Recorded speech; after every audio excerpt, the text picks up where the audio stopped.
সুপ্রিয় প্রিয় ছাত্রছাত্রীরা, আমরা মহাভারত গল্পটা শেষ করছি না? শেষ করছি কি না? শেষ করছি। এখন মহাভারত থেকে তোমাদের আমি প্রশ্ন করব, তোমরা উত্তর দিতে রাজি আছো?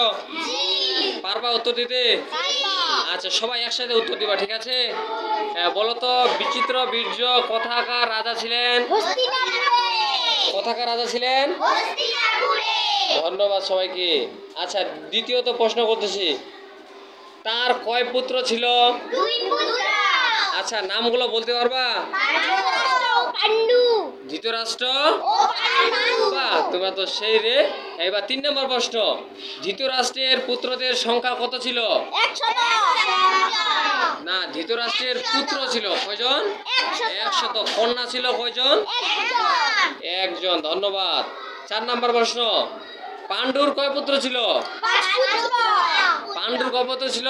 5 পুত্র। আচ্ছা, এই 5 পুত্রের নাম বলতে পারবা? বলো তো।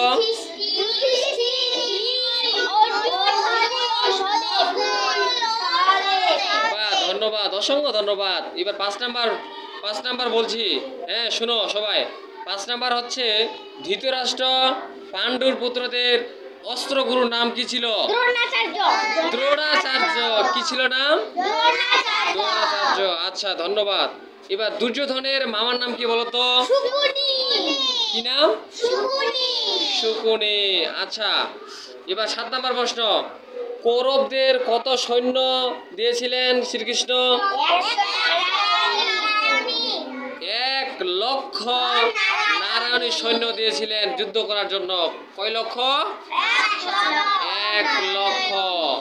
আচ্ছা, এবার দেখো, তোমাদের শেষের প্রশ্ন করতেছি আমি। হ্যাঁ, কে অর্জুনের সারথি হয়েছিল?